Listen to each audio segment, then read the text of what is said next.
Хора, здравейте! Днес ще ви покажем, след като сте се втора стъпка за влизането в сайта, за да си направите Gmail. Така, сега ще ви прочетем нещо много важно, за което трябва да се съгласите.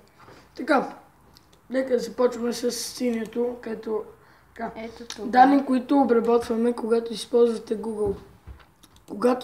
Когато ползвате услугите ни, например, за да напишете съобщение в Gmail или коментар за видеоклип в YouTube, съхраняваме създаваната от вас информация.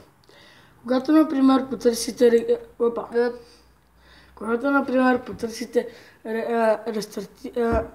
ресторанти, в Google карти или гледате видеоклип в YouTube,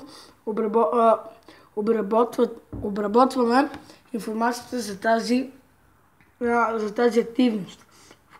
Включително неща като гледане от вас клип,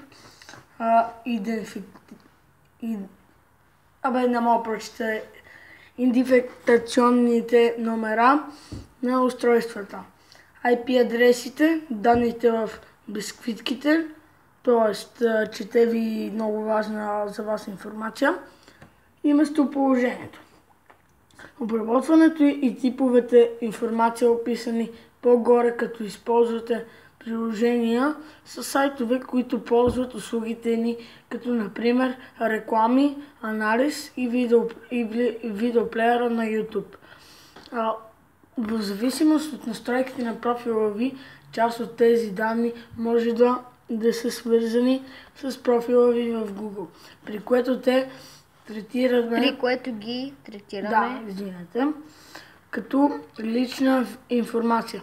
Може да контролирате начина, по който събираме и използваме тези данни от моят профил, т.е. този, който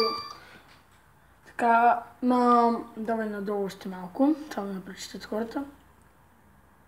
Защо ги обработваме? Обработваме тези данни за цели, описани в декларацията ни, включително за да помагаме на услугите си да показват по-полезно и добре, толкова е достатъчно, те могат да си влезнат. Искам да кажа, хора, ето виждате за какво говорим.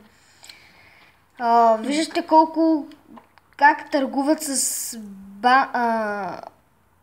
базата ви данни и се опитват да влезнат във вашия